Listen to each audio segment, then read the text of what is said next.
Yes, guys, welcome back to another episode of the Winter Push series. As you can see, it is very cold in this gym. We are blessed today because it's not just me training in this sanctimonious house of gains, this church.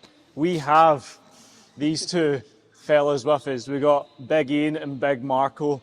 It's going to be a phenomenal session. Mark's going to take us through a full back routine. So it's going to be intense, it's going to be hard, it's going to be heavy. Mark, if you can give us a wee debrief on the session, that'd be great, man.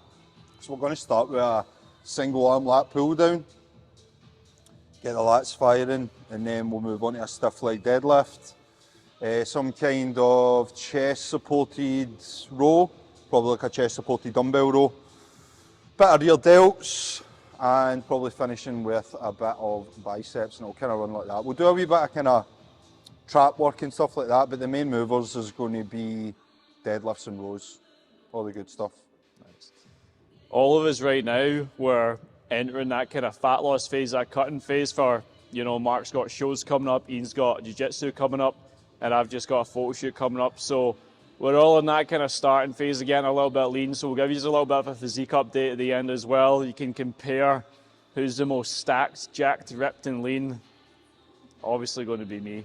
Kidding on. Big Mark, most likely. But very excited. Ian, do you want to give the guys any words of wisdom?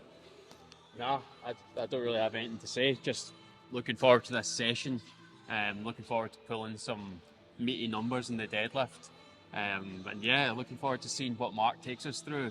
I know Mark's training's a bit different than mine, more kind of bodybuilding centric. Mine's more sort of catered towards jiu-jitsu and kind of powerlifting, calisthenics. So looking forward to doing a kind of bodybuilding style back workout. I'm sure I'm going to pick up loads of tips and tricks. So aye, buzzing. Hybrid athlete versus bodybuilder versus powerlifter. Let's fucking go, baby! I always think like deadlifts, like a stiff leg deadlift, I always find stimulates my heel back. Like, I can isolate lats better than any. Like, you can tell she's just looking at my physique. My lats are like the only part of me that's like legit big, and it just comes down to genetics. It's just a muscle I just connect really well with. So I get that connection going, and then with deadlifts, for me, like, it's just such a back builder. See, on stage and that, when everybody turns around, you can tell who pulls from the floor and who doesn't. You know, like, see, even folk that like maybe just rack deadlift, a lot of bodybuilders just lean into rack deadlifts a wee bit safer. I can always tell where you're like the spinal erectors. Yeah, aye, totally. See, to get that like from the traps, and it comes down the spinal erectors and then almost just carries on to the glutes and that, and it's just this flow of like lifted, elevated, mature muscle. Like, you're not going to get that if it's not from pulling. But a lot of people argue that deadlifts are, from a hypertrophy point of view, you're going to, like, you know, get more fatigue, systemic fatigue than you are hypertrophy. It's bullshit. Manage your recovery and you don't need to worry about that. I think that's just pussies. Yeah, like if you're going to set, it depends how you're setting up your program. If you're going to smash legs and you're doing RDLs with your legs, and then 2 days later you're deadlifting, yeah, you're not going to get the return. You're going to be mashed in a couple of rotations, you know. But well, that's going to be me today because I done RDLs and squats yesterday, so we'll see how it goes.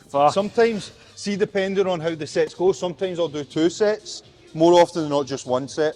Just warm up really well and then just one all-out set, move on. I went and got my bloods done.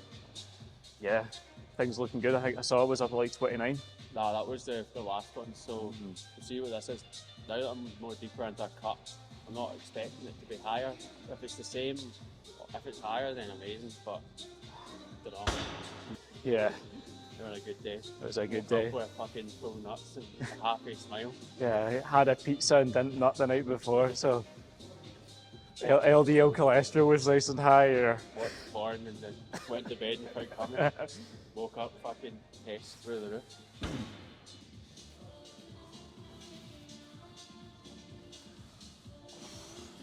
I think with this exercise as well, if you let your arm overstretch, that'll take the tension off the lat, so you do have to keep it packed and tight. Am I right in saying that? Yeah, man. It's just about keeping the shoulders square.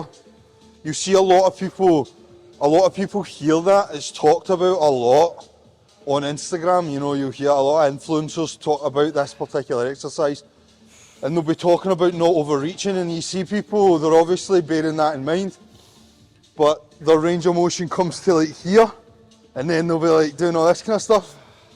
And it's just a matter of not overthinking it and understanding how to implement the information that you're actually receiving. So the only thing with the overextending, you just don't want the shoulder girdle to extend into it. You want to keep the shoulders completely square, stay braced, let the arm wrap. You'll feel the stretch. If your shoulders are squared off, you'll feel the stretch in the lat, and then it's about driving the elbow down and into the hip, rather than, you know, just back. It's about having that true path of the lat. Keeping the chest high as well. Yep. And when you're in this position and you bring the elbow down, you're allowing the lats to use the back of the rib cage as a leverage, which is what the lat does. That's where it gets its leverage. I've never done that movement before. It's tasty. That was really nice. I think, see, when you're almost like lean into it, it contracts everything tight. It's like nips it almost. Yeah. You'll not find a better lat isolation movement. So try maybe angle your body into it. Yeah, like that, yeah. And that'll get in, it'll almost pinch it. Yeah. Yeah, and don't let your arm overextend. Like, take it to like here and then back in. So it's constant tension mashing that lat. You can see where it really comes down from, all the way up. And he's not even able to take his elbow too far back because of the load, but that's going to, I think, give such a peak contraction. So he's not pulling his arm back so far that it takes the tension off the lat.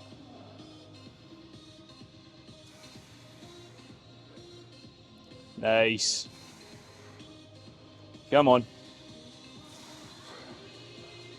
Let's go. These are the ones, Bauer. Come on. Again. Dig. Get it. Come on.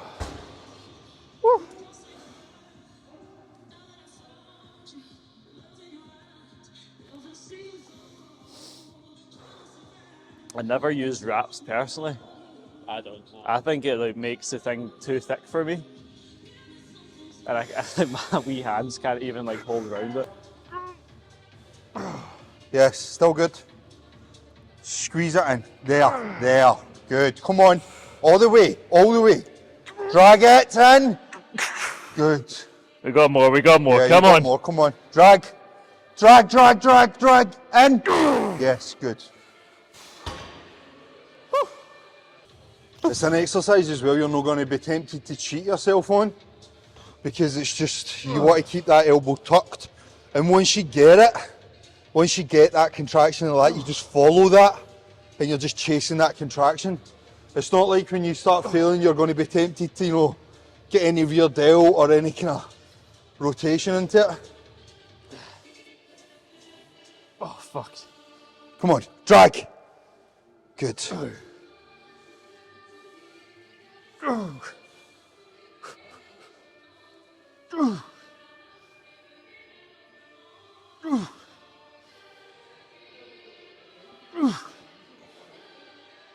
Let's go.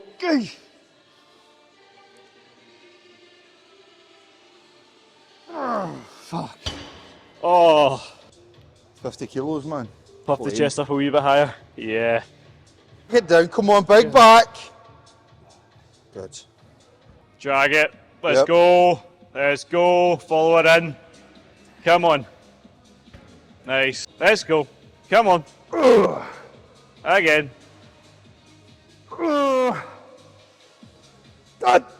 That's it. Get it in. Come on. Fight for it. Go.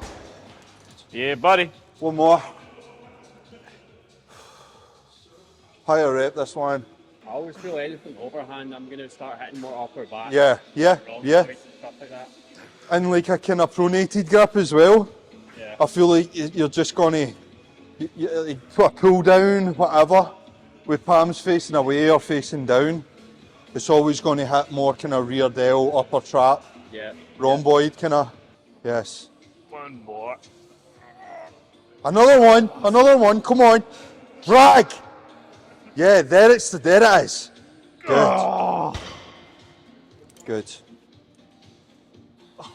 Started with the other side, man. Yeah, I got both. So Mark, why do you actually think this movement alone is a great way to maybe get set up for a back workout? Like I was saying, it's the truest path of the lat. You're going to struggle to find an exercise that isolates them better. And having the lats firing, plenty of blood in them and that, any kind of movement thereafter, you're going to have that blood run about the shoulder girdle, you're going to have that blood run about the lats for pulling. Just a great exercise to start with. It's like a pre-exhaustion, you know, it's just taking the same approach as you would maybe a leg workout, doing extensions before squats. Yeah. You know, you're just getting that pre-exhaustion, getting blood in and about where it is. Are you probably going to be able to? So we're going to do deadlifts next. If we had done deadlifts first, are we going to be stronger? Maybe. Maybe you would be a little bit stronger, but you know, there's an important thing to kind of steer your mind away from, of worrying about compound lifts. Like, you know, a lot of people stray away from pre-exhaustion because they're chasing those numbers. Yeah. You know, they'll be like, right, okay, my top set of squats is, you know, I can do 140 for 8 reps. And if you start with extensions or whatever, you might well only get 5-6 reps at that weight. Yep. But is it better to pre-exhaust, get the blood in, and more sort of feel the movement rather than just chase those numbers? Because you're always looking to get more out of less. Would you say it's almost safer for the athlete though to pre-exhaust because it's going to stop them using ego, leaving Yeah, ego yeah, I for would the say so. heavier lifts? Yeah, I would say so, yeah. Nice. 100%. All right. Definitely would say that. Deadlift time. One more set for myself. One more. Third. If you could say one thing to any kind of younger lifters, maybe guys that actually, not even younger lifters, if you could say one thing to guys that are maybe in their first 1 to 2 years of training in the gym, maybe what would that be? Probably don't go on a cut and just like focus your first couple of years lifting, just accumulating a lot of good size. You're in a stage where you're very, very blessed stage of your lifting career. First couple of years, you're going to be able to put on a lot of muscle mass very fast. And you know, once you get to like year 3, 4, 5, you become more of an intermediate or advanced lifter. That's going to slow down massively. So, you know, unless you're extremely, extremely overweight, and from a health perspective, it would be useful to lose some weight. If you're a nice normal sort of you know, body fat percentage, you know, the 15 to 20%, I would just go all in on putting on as much size as you possibly can those first few years when you have that potential. Like I say, we can just keep it one set and move on. There'll be more volume on the kind of rowing exercises. This is a stiff leg deadlift. I always tend to pull to the floor with a stiff leg. I just feel for me, it's actually a stronger exercise despite my kind of height. It's just a really kind of powerful hinge for me. And I think for like a kind of stage look, to get that kind of full development through the posterior, I just think like conventional deadlifts, yeah, but I think for really sort of looking to bring out that full developed, kind of elevated muscularity for the back, it's going to be a stiff leg, just to get that kind of stretch through the hamstrings. You can tell who lifts from the floor. Yeah. Oh yeah. Yeah, on stage, I mean, everybody turns round and you can literally pick who doesn't lift from the floor. You can see it, like, I mean, there's people have their opinions on that, you know, whatever. But to me, it's just facts. Yeah. Pulling for the floor is just going to it's just going to give your back that kind of complete look that you're just not going to get from not doing it. A lot of bodybuilders these days kind of shy away from like lower back stuff and that lower back development, like without the kind of classic bent over rows, hyperextensions, deadlifts, all these kind of exercises, you're just not going to get that development, you know? Yeah, you can kind of tell who's a bitch or a man on stage Yeah. when it comes down to it. Sweet Dan was insane. So good. It's like a 16-inch pizza though. Yeah. Like, that's how many calories you're getting from it. Bumper plates are light as fuck, man. Swear.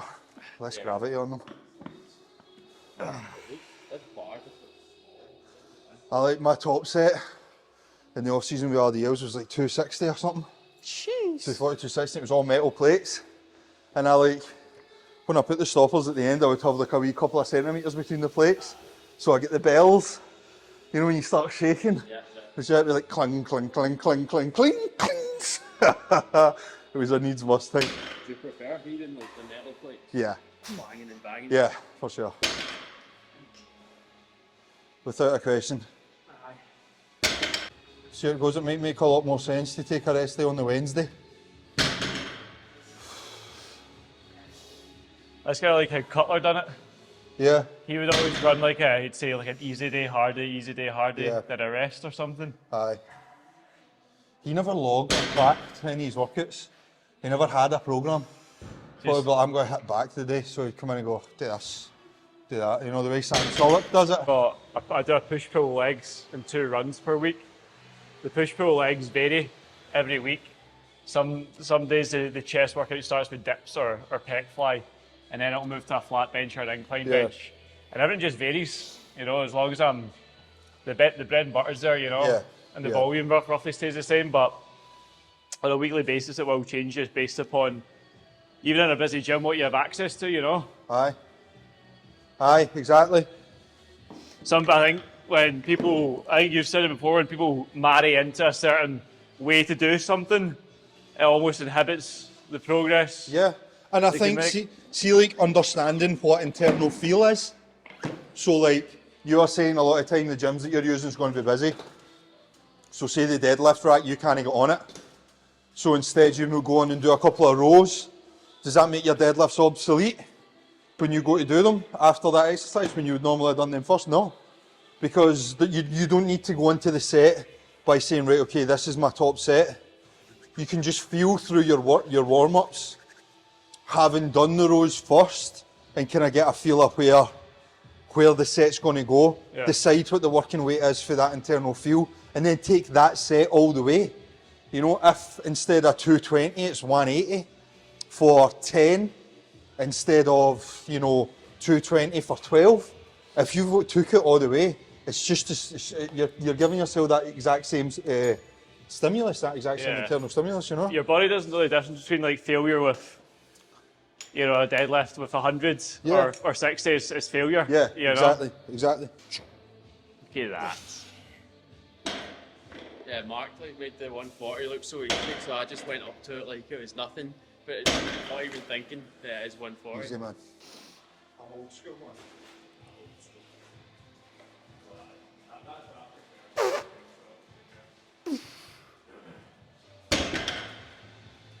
Nice. Well, okay. Not bad for someone who doesn't actually deadlift. No more fucking second places.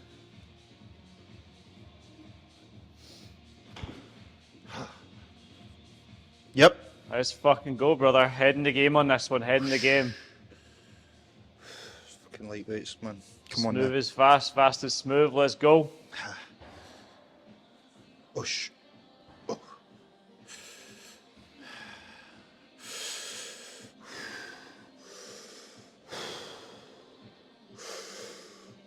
Let's go. Let's go. Let's go.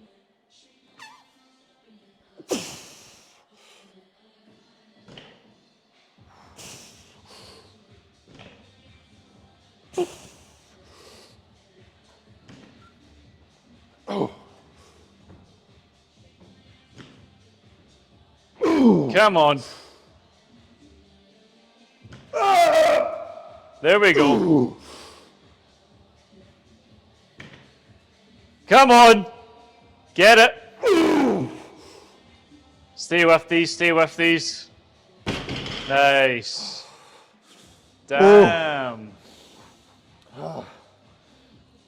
Superb. Superb, mate. Good. Does it 180, 90, 100, 220 that? 220. 220 fucking kilo. Nice. What was that, 6 reps? 7. 7. No jokes. Super easy, obviously, to set up. You just, oops. It's fucking.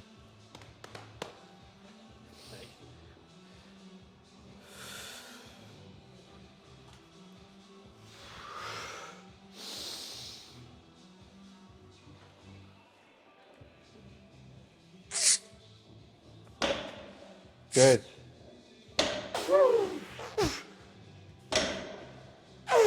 Come on, just quick, move it.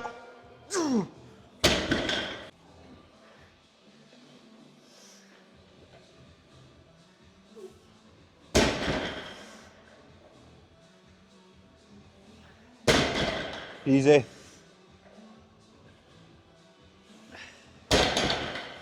Oh. Oh no. Mind that bar, Ian.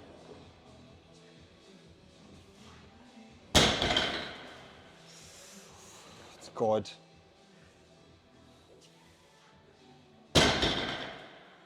Oh.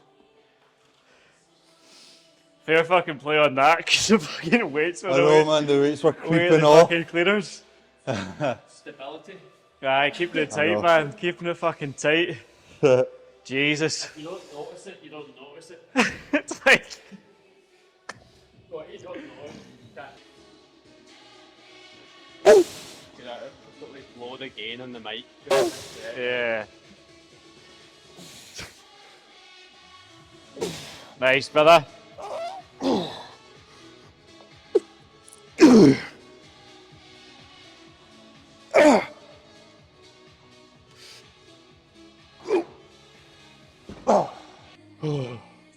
So, moved on to very old school chest supported dumbbell row. Like, if it's not broken, don't fix it. You know, here, it's almost just a dead weight. You know, it's just going against gravity. You know, you don't need to worry about angles, anything like that. Keep the elbows tight and just lift. That's what I like about this exercise. It's just honest, man. It's old school, do you know what I mean?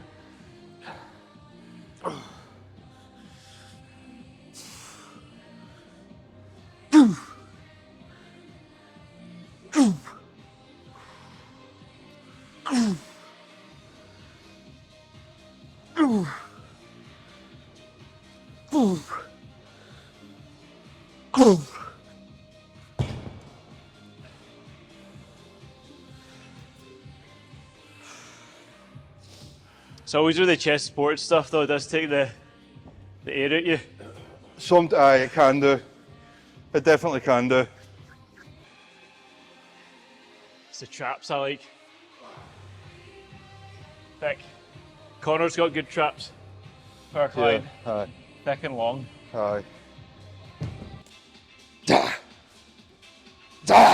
Come on.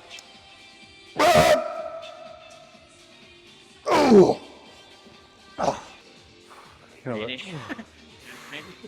The foreseeable. Do you have a certain period of time where you will you won't cut anymore and go back? Still moving.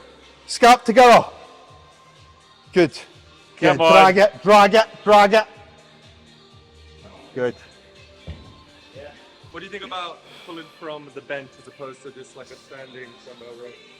I think with any chest supported row, you can put yourself in a position where, because the bench sits right onto your chest, your lats could almost hang round the bench for, you know, a better stretch, like a prolonged stretch. And when you contract, you could almost push your chest through it and contract.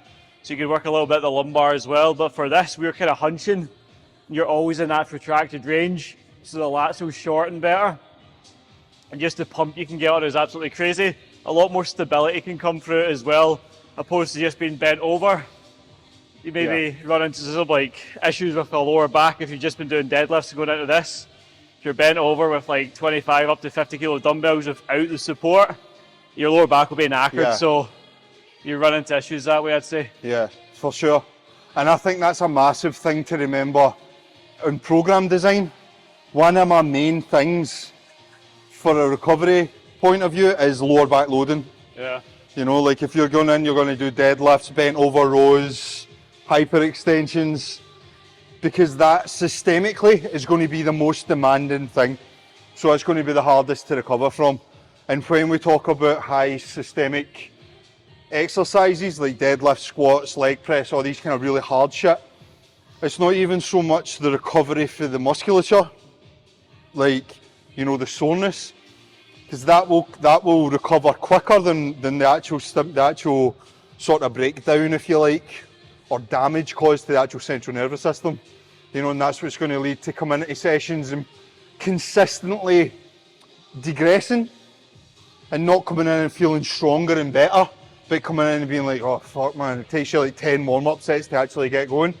That's like a good kind of sign that there's too much systemic burn. And a lot of that can come from too much lower back loading. I noticed that actually. I noticed that because my old back session, it used to be deadlifts into RDLs. Then I'd do like a lat pull down or pull up, but at the end I'd done pendlay rows, which is like you're bent over and you're rowing, so you're using a lot of core and like lower back kind of stability. And by that point, after the deadlifts and the RDLs, my lower back was cooked, so I would never really. I feel like my central nervous system was just fried by that point, and I didn't want to be in that position. I could just feel it in my lower back. So, like, we've just done that one pulling movement, and now it's more kind of like more isolation stuff or chest supported stuff.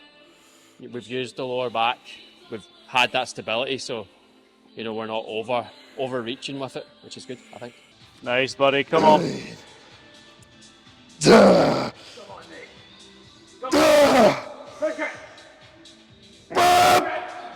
on!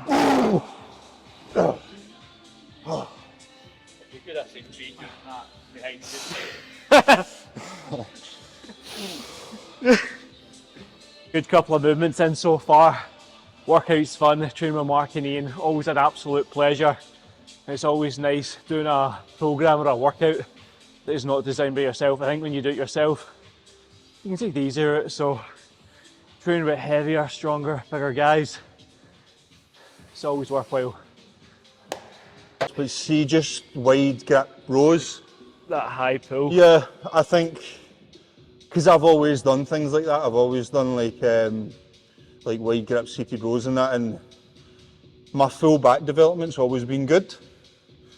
Like in relative to everything else, especially rear delts. And that's, again, I'm talking from a bodybuilding competitive point of view. Rear delts are so missed. They're so missed. I think it's just a lot of people struggle with back. A lot of people just struggle to connect with back. There's a lot going on in your back, you know. Like, Yeah, there's like 12 different muscles if you boil it down. And that's just the superficial ones, you know. So I think like people struggling to connect with the back, but like, you know, the rear delts are part of the back. It's the shoulder muscle, but a lot of people just struggle to kind of connect with it to the point where they can build it up, but they also just neglect it. I think once those rear delts really come through, it finishes Oh, the back off yeah. really It's crucial. nicely. It's crucial to a complete physique, but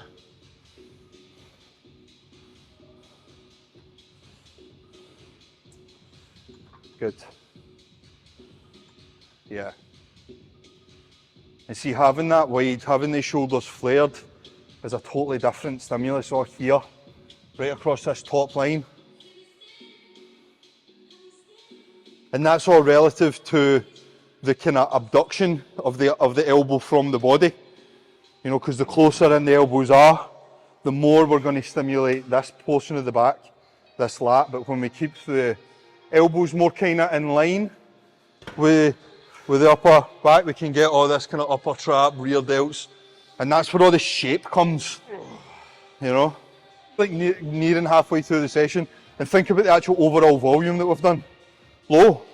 3 sets first exercise, 1 set there, 3 sets there, and that's us nearly halfway done.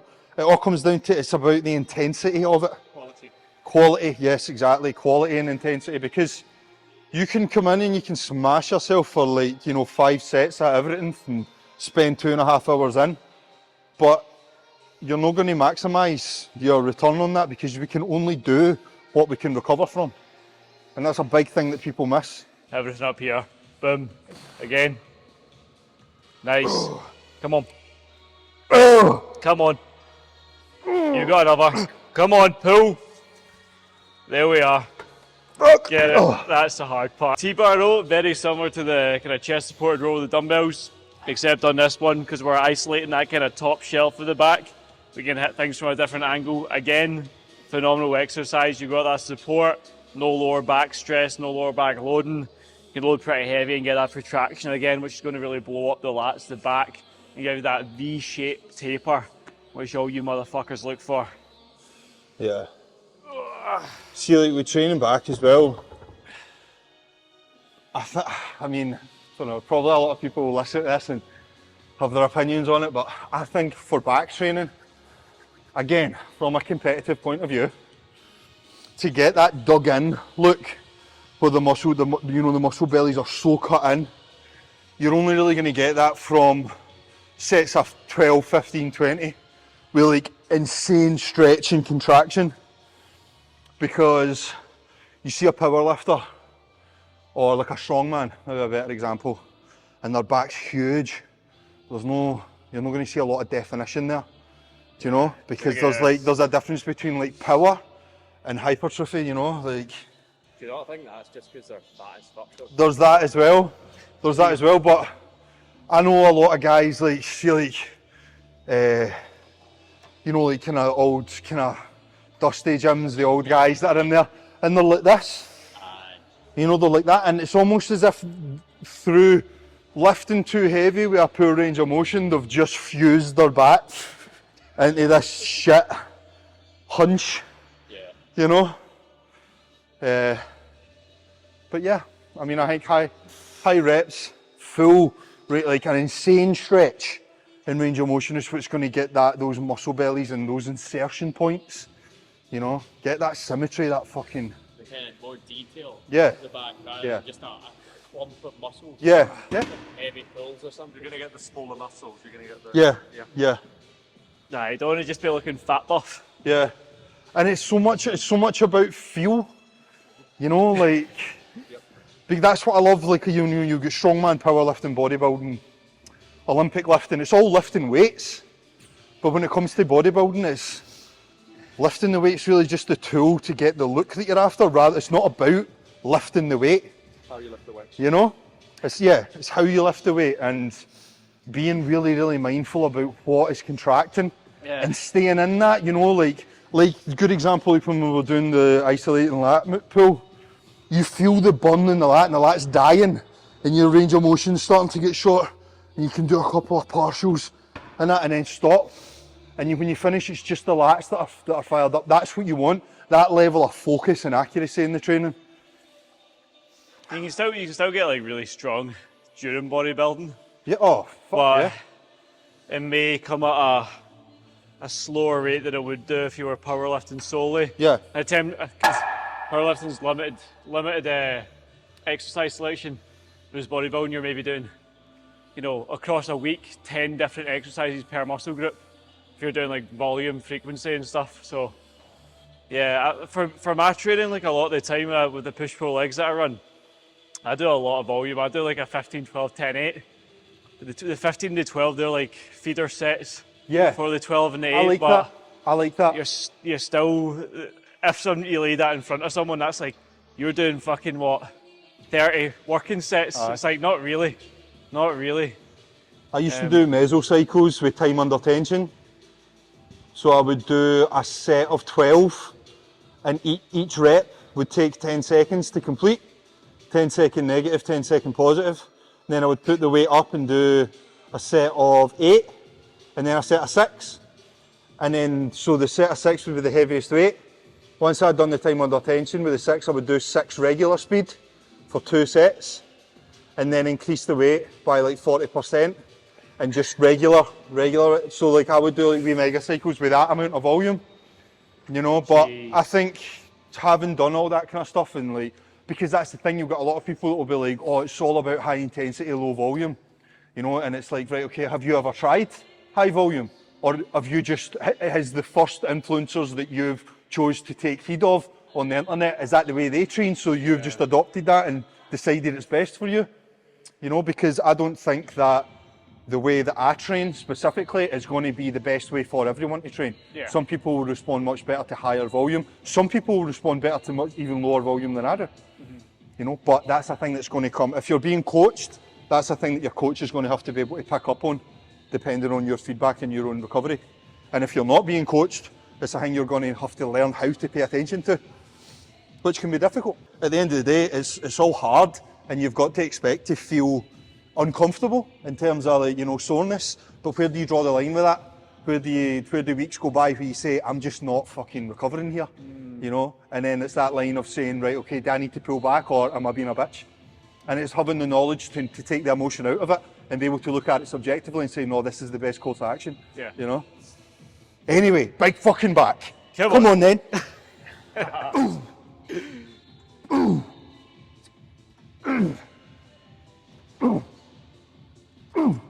Stay with it, mate. Come on. No more second places, big man. Come on. Come on. Don't leave anything on the table here. Come on. Come on. Come on. Bullshit again. Come on. That's where I like it. God damn, that's good.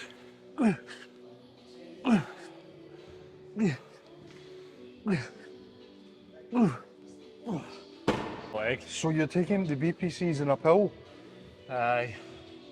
To be honest, I'm happier with that rather than having to get files. You don't want to be jagging if you don't need to. It's a pest or fuck. Yeah, so I came back, mate, the last I was taking it. To be honest, I'd rather not do squats or deads. Yeah. And be able to do my current split and run still, rather than have them in. Jesus. Pull your bicep first. Traps though.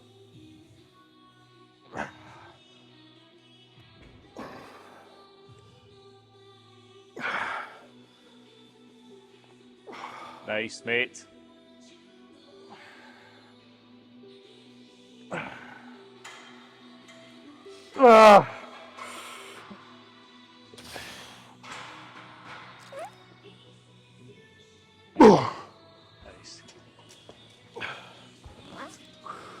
I think just for the kind of purposes of just having that kind of lifted look, you know, having the arms kind of abducted here, you're going to get a better range of the traps, the way they move, rather than being kind of restricted with a bar or with dumbbells.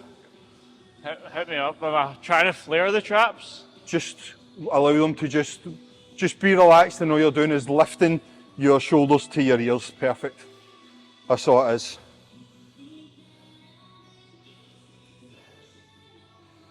Just chin up or down, or? Yeah, perfect like that. Just nice neck, nice and neutral. Good. Nice range on that. Good.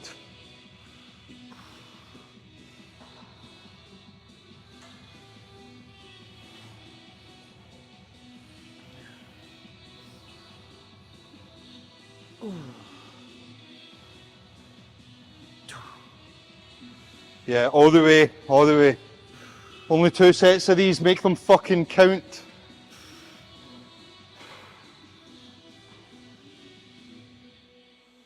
Oh. It's the only thing about when I'm cutting, man, when I train back, my chest just goes so flat, man. All the blood's in my back. We all need to go for a sauna and then come back. I don't do any shrugs in my program as it is. You're so certain of yourself. So certain of myself, don't need to do that bullshit. Come out here so we can get Ian doing them, but aye. Felt quite nice. Not a big fan of doing shrugs, I don't really feel like they're needed, but then you look at Mark and he's got traps like Mount Everest coming out his ears, man. Doesn't even have a neck anymore, and I think that looks quite cool, so maybe I should start doing them. This is the thing, like, I've said this a couple of times today, being in a different room with different trainers, different lifters, different coaches is going to open your eyes to maybe what you're missing. If you look at your physique analytically and you're like, I don't actually have any traps, I'm missing this part, I'm missing that. You train with these guys that are better than you, you're like, yeah, fill the gaps. And that's the cool thing with bodybuilding, if that's what you want to do, is build your body. The areas that you're lacking are probably the areas you should target in on the most to bring them up. don't, you know, double down on your strengths all the time. It's good to do that, but marginalise on your weaknesses and bring them up, and you'll have a more well-rounded physique. So What's the biggest example you've had of that, like a weakness that you brought up physically? uh, Or something that you felt was a bit for a while and you... my chest. Yeah? Say chest. I've worked quite hard to build it up, especially from the upper half. Say maybe, yeah, probably chest and forearms with traps. I don't have any traps, but after just doing one set, I'm like, I'm gonna walk around like this from now on. It's like,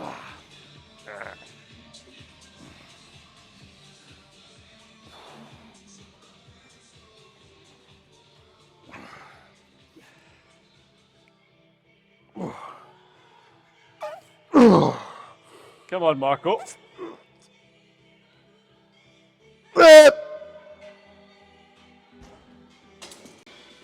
What next? Pullovers, finish with pullovers. What's that one? Dumbbell? No, just like rope pullovers or a okay. straight bar. Nice.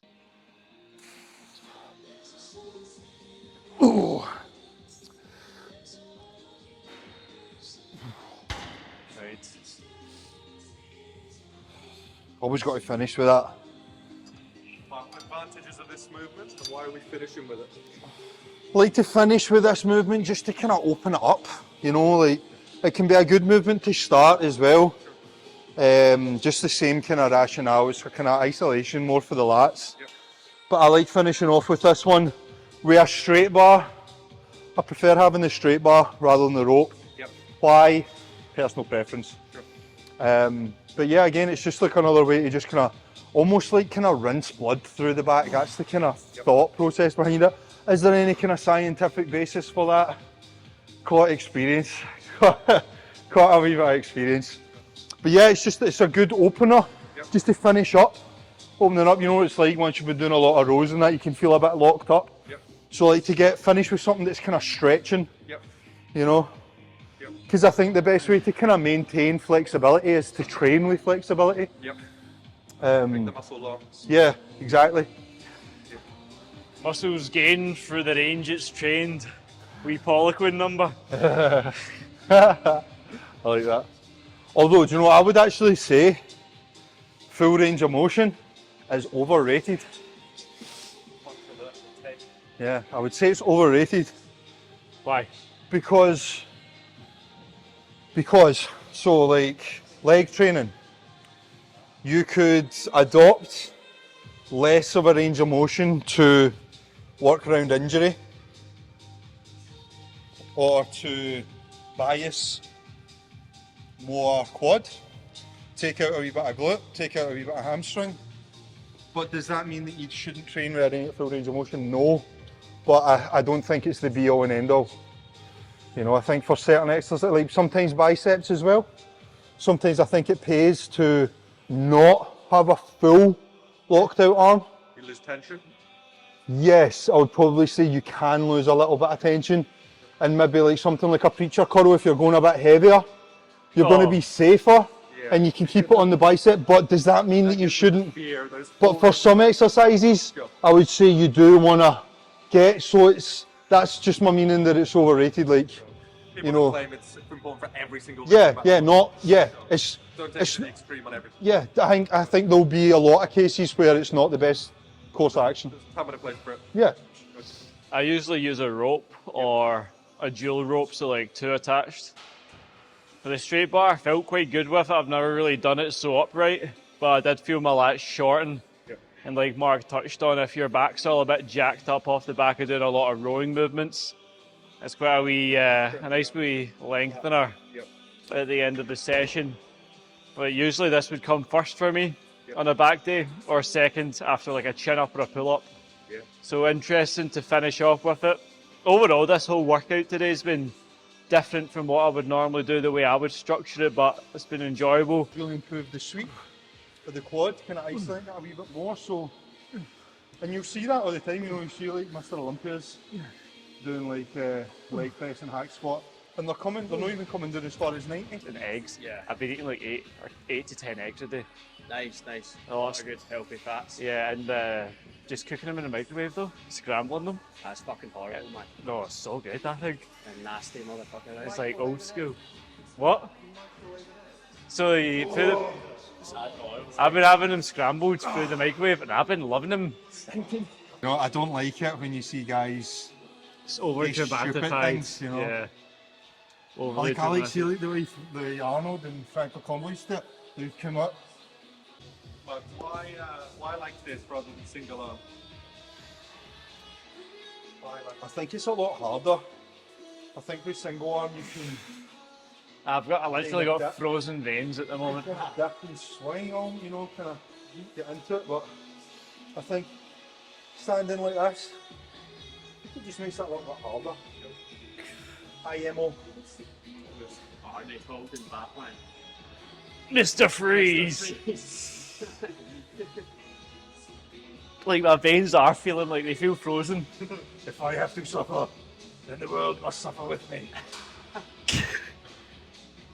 Aye, they really don't want to come out.